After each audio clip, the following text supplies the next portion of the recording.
Hello, good morning to all of you.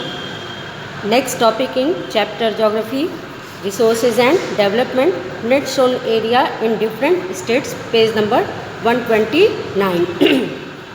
The pattern of net shown area varies widely between different states. ठीक, तो हम लोगों का जो नेट शोन एरिया है यानी कि जो कुल बोया गया क्षेत्र का पैटर्न है वो हमारे इंडिया के अलग अलग स्टेट के बीच में अलग अलग जो है वो पाया जाता है, यानी कि इसमें बहुत ज़्यादा अंतर जो है वो पाया जाता है एक स्टेट से दूसरे स्टेट के बीच में। It is over 80% in Punjab and Haryana due to intensive agricultural facility. Punjab and Haryana जो इंडिया के स्टेट हैं वहाँ के 80% लैंड पर एग्रीकल्चर जो है वो किया जाता है, क्योंकि पंजाब और हरियाणा दोनों ही जगहों पर एग्रीकल्चर की फैसिलिटीज़ जो है वो क्या हैं, बहुत ही जो है वो ज़्यादा अवेलेबल हैं, यानी कि इंटेंसिव यानी कि गहन कृषि की सुविधाएं जो है वो अवेलेबल हैं। और इस वजह से पंजाब और हरियाणा के टोटल लैंड एरिया के 80% लैंड पर एग्रीकल्चर जो है वो किया जाता है। It is less than 10% in Arunachal Pradesh, Manipur, Mizoram and Andaman and Nicobar. जबकि दूसरी तरफ इंडिया में ही अरुणाचल प्रदेश, मणिपुर, मिजोरम एंड अंडमान और निकोबार में 10% लैंड एरिया पर ही एग्रीकल्चर का काम जो है वो किया जाता है। यानी कि एक तरफ पंजाब एंड हरियाणा है जहाँ की 80% लैंड पर एग्रीकल्चर का काम किया जाता है, और दूसरी तरफ अरुणाचल प्रदेश, मणिपुर, मिजोरम और अंडमान और निकोबार आइलैंड है जहाँ की केवल 10% लैंड पर ही एग्रीकल्चर जो है वो किया जाता है। नेक्स्ट टॉपिक है land degradation and conservation measures. Land degradation का मतलब क्या होता है, भूमि का निम्नीकरण, यानी कि लैंड की जो फर्टिलिटी है वो धीरे धीरे क्या होती जाती है, कम होती जाती है। एंड कंजर्वेशन मेजर्स यानी कि संरक्षण के प्रयास, उसको बचाने के उपाय। Human activities have degraded land and also increase the pace of damage to land caused by natural forces.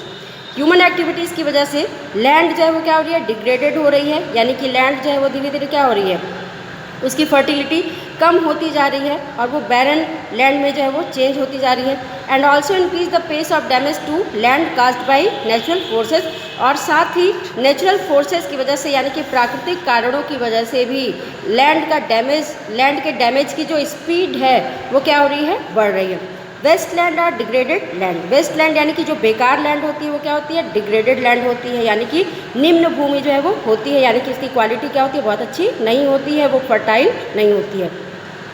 These include rocky, barren, arid and desert areas. और इसमें कौन सा लैंड एरिया शामिल है, जो रॉकी है यानी कि जो आपका माउंटेन का हिस्सा है, बैरन एरिड यानी कि बंजर और शुष्क भूमि, और डेजर्ट एरियाज यानी कि मरुस्थलीय भूमि। Currently India has about 130 million hectares of waste land. अगर प्रेजेंट टाइम में देखा जाए तो इंडिया में 130 मिलियन हेक्टेयर जो है वो क्या है, वेस्ट लैंड है, बेकार भूमि है। It comprises 20% forest degraded area. इसमें 20% जो है वो क्या है, फॉरेस्ट डिग्रेडेड एरिया है, ठीक, वनों के अंतर्गत जो निम्न भूमि है। 56% जो है वो वाटर इरोडेड है, यानी कि 56% जो लैंड है वो वाटर के द्वारा क्या कर दिया जाता है, इरोड कर दिया जाता है, यानी कि उसका मिट्टी का अपरदन कर दिया जाता है, मिट्टी पानी अपने साथ बहा ले जाता है। Fertile layer. The 10% is wind eroded, और 10% जो है वो विंड के द्वारा जो है वो इरोड कर दिया गया है। And rest 6% is affected by the saline and alkaline deposit, और बाकी बचा हुआ जो 6% है वो सैलाइन और एल्कलाइन डिपॉजिट यानी कि क्षारीय और लवड़ी निक्षेपों की वजह से, डिपॉजिट्स की वजह से वो क्या हो गई है, डिग्रेडेड जो है वो हो गई है, निम्न जो है वो हो गई है, उतनी फर्टाइल अब नहीं रह गई है।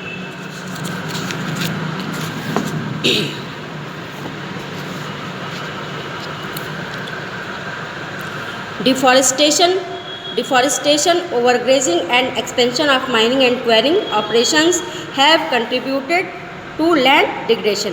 प्रेजेंट टाइम में अगर देखें तो डिफॉरेस्टेशन यानी कि वनों की कटाई जो लगातार हो रही है, ओवरग्रेजिंग यानी कि जो एग्रीकल्चरल लैंड है उस पर जानवरों को जो बहुत अधिक चराया जा रहा है, expansion of mining and quarrying यानी कि जो मिनरल्स की खुदाई का क्या हो रहा है, खानों का विस्तार जो है वो हो रहा है। एंड क्वेरिंग ऑपरेशन यानी कि जो लगातार मिनरल्स की खोज जो है वो की जा रही है, इसकी वजह से भी लैंड डिग्रेडेशन जो है वो हो रहा है, यानी कि भूमि का निम्नीकरण जो है वो इन सब रीजन्स की वजह से क्या हो रहा है, लगातार बढ़ता जा रहा है। Besides natural factors like wind and water cause erosion of top soil leading to land degradation. Natural factors जैसे कि विंड एंड वाटर इनके अतिरिक्त जो है besides natural factors like wind and water cause erosion of top soil leading to land degradation. Water और जो wind के कारण लैंड का इरोजन होता है, यानी कि जो मिट्टी की सॉइल की जो ऊपरी लेयर होती है, फर्टाइल लेयर जो होती है, वो धीरे धीरे क्या हो जाती है, land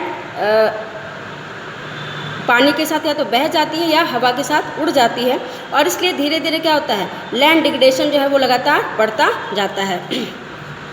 mining and quarrying causes deep scars of land.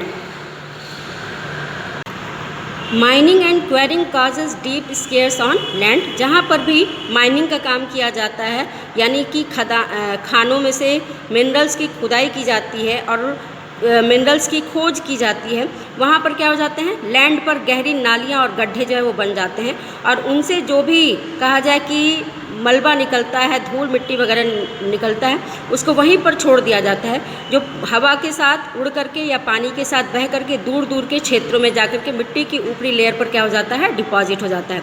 Mineral processing like grinding of limestone for cement industry and calcite and soap stone for ceramic industries generate large amount of dust. Mineral processing का काम, जहाँ पर जैसे cement industry है, cement industry में जो lime stone होता है यानी कि चूना पत्थर होता है, उसको ग्राइंड किया जाता है यानी कि पीसा जाता है, क्योंकि लाइम स्टोन जो है वो सीमेंट इंडस्ट्री के लिए क्या है, रॉ मटेरियल है, कच्चा माल है, और इसका यूज़ सीमेंट बनाने में किया जाता है, और सीमेंट बनाने के लिए इसको क्या किया जाता है, ग्राइंड किया जाता है, पीसा जाता है। And calcite and soap stone for ceramic industry generate large amount of dust. और उसी तरह सेरेमिक इंडस्ट्री यानी कि जो चीनी मिट्टी के बर्तन जहाँ पे बनाए जाते हैं, वहाँ पे कैल्साइट और जो सोप स्टोन होता है वो भी क्या होता है, रॉ मटेरियल के रूप में उसको भी ग्राइंड किया जाता है, और जिससे कि बहुत ही ह्यूज अमाउंट में डस्ट क्या होता है, एटमॉस्फेयर में जनरेट जो है वो होता है, यानी कि बड़ी मात्रा में धूल जो होती है क्या होती है, उससे उत्पन्न होती है, और ये हमारे वायुमंडल में मिल जाती है। It ultimately settles down on the land. और आखिर में ये जो धूल होती है, जो डस्ट होता है, वो लैंड की ऊपरी लेयर पर क्या हो जाता है, डिपॉजिट हो जाता है, retarding water infiltration into the soil. और इसकी वजह से मिट्टी को, पानी को एब्जॉर्ब करने की, यानी कि सॉइल की वाटर एब्जॉर्ब करने की जो कैपेसिटी होती है वो क्या हो जाती है, जो है उसमें बाधा जो है वो आती है, वो पानी को एब्जॉर्ब जो है वो नहीं कर पाती है, क्योंकि ऊपरी लेयर पर डस्ट जो होती है वो डिपॉजिट हो जाती है। Industrial influence and waste have caused land and water pollution in many areas. और बहुत सारे एरियाज़ में जो इंडस्ट्रियल इन्फ्लुएंस और वेस्ट निकलते हैं, उसकी वजह से लैंड और वाटर पोल्यूशन जो है वो क्या हो रहा है, बढ़ रहा है। Areas and causes of land degradation. अब इंडिया में अगर देखा जाए तो कौन से एरियाज़ में लैंड डिग्रेडेशन के कौन से रीजन्स हैं। Mining and quarrying. माइनिंग और क्वेरिंग की वजह से झारखंड, छत्तीसगढ़, मध्य प्रदेश एंड उड़ीसा, इन सारे एरियाज़ में क्या हो रहा है, इन सारे स्टेट में लैंड डिग्रेडेशन जो है वो हो रहा है, क्योंकि हम सभी जानते हैं कि झारखंड, छत्तीसगढ़, मध्य प्रदेश और उड़ीसा इंडिया के ये वो स्टेट हैं जहाँ पर बहुत कहा जाए कि लार्ज अमाउंट में मिनरल्स को निकाला जो है वो जाता है, मिनरल्स की माइनिंग जो है वो की जाती है। Water logging due to over irrigation causing increase to salinity and alkalinity.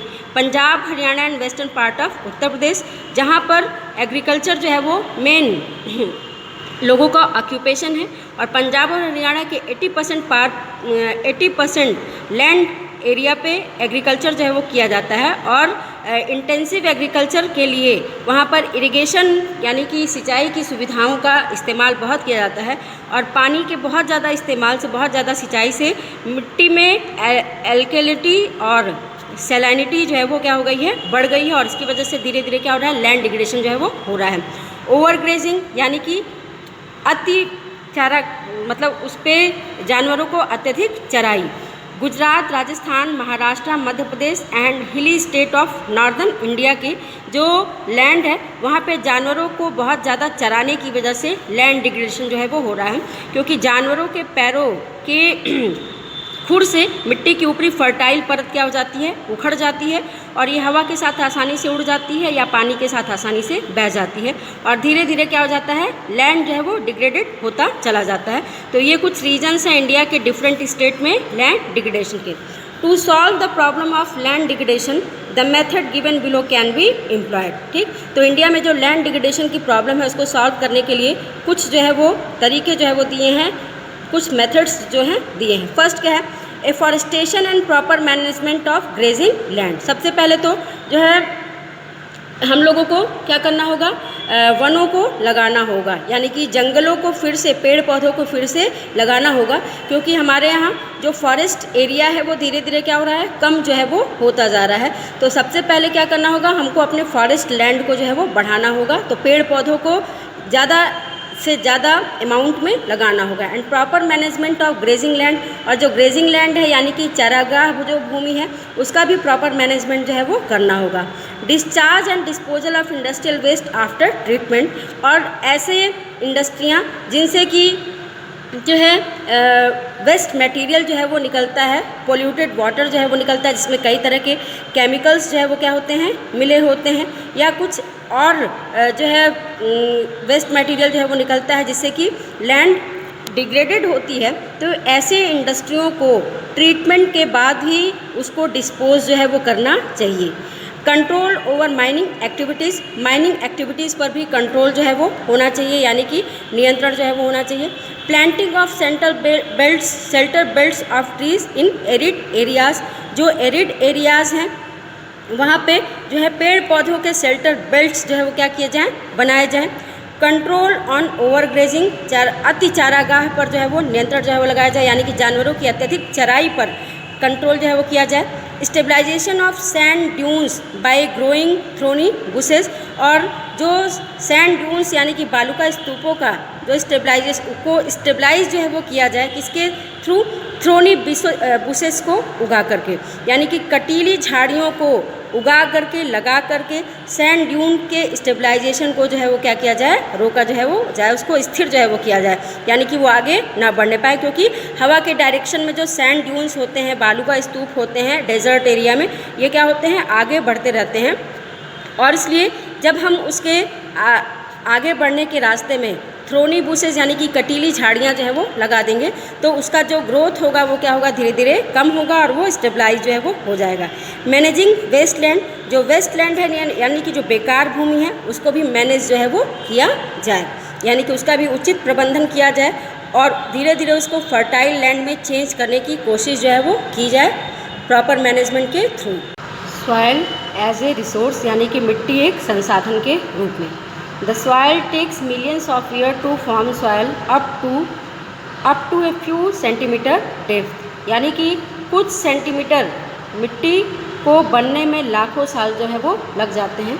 यानी कि मिट्टी जो है वो क्या है, हमारी एक रिन्यूएबल रिसोर्स है, और ये जो है वेजिटेशन के जो है वो डेवलपमेंट या ग्रोथ का जो है वो क्या है, सोर्स है, जो पृथ्वी पर अलग अलग तरह के जीव जंतुओं का क्या करती है, पोषण करने का जो है वो काम करती है। और कुछ सेंटीमीटर गहरी मिट्टी को बनने में लाखों साल जो है वो लग जाते हैं। रिलीफ, पेरेंट रॉक और bed rock, climate, vegetation and other forms of life and time are important factor in the formation of soil. अब मिट्टी के फॉर्मेशन के लिए कुछ इम्पॉर्टेंट फैक्टर्स जो है वो रिस्पॉन्सिबल होते हैं, जैसे रिलीफ फीचर लैंड का। रिलीफ का मतलब क्या होता है, धरातल का उच्चावच यानी कि ऊंचाई और निचाई। पेरेंट रॉक और बेड रॉक, यानी कि जो ओरिजिनल रॉक होती है उसके ऊपर भी सॉइल का फॉर्मेशन जो है वो डिपेंड करता है। क्लाइमेट यानी कि जलवायु, वेजिटेशन वनस्पतियाँ, और and other form of life यानी कि जीव जंतु, और जो समय है वो सॉइल के फॉर्मेशन के लिए इम्पॉर्टेंट जो है वो क्या है, फैक्टर है। Various forces of nature such as change in temperature, action of running water, wind and glaciers, activities of decomposers etc. contribute to the formation of soil। और इसके अतिरिक्त जो है वो कुछ कहा जाए कि नेचर की शक्तियाँ, प्राकृतिक शक्तियाँ, जैसे टेम्परेचर में changes, action of running water यानी कि बहते हुए पानी का एक्शन, बहते हुए पानी की क्रिया, विंड एंड ग्लेशियर यानी कि बहते हुए पानी के एक्शन, विंड और ग्लेशियर्स की एक्टिविटी, एक्टिविटीज़ ऑफ डीकम्पोजर्स यानी कि अपघटकों की एक्टिविटी भी सॉइल के फॉर्मेशन में अपना कंट्रीब्यूशन जो है वो देती है। यानी कि सॉइल के फॉर्मेशन में relief feature, parent rock, vegetation, other form of life, temperature, action of running water, wind and glacier, activities of decomposers, इन सभी का कंट्रीब्यूशन जो होता है वो सॉइल के फॉर्मेशन में होता है। Chemical and organic changes which take place in the soil and equally important. ठीक, इसके अलावा जो केमिकल और ऑर्गेनिक चेंजेस होते हैं वो भी सॉइल के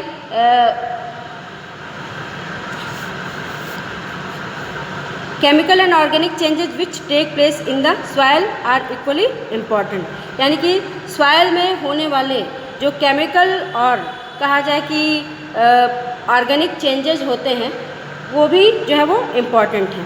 soil also consist of organic humus and inorganic humus, क्योंकि सॉइल में ऑर्गेनिक यानी कि कार्बनिक और इनऑर्गेनिक यानी कि अकार्बनिक मटेरियल, जैविक और अजैविक दोनों ही एलिमेंट्स या दोनों ही तत्व जो है वो पाए जाते हैं।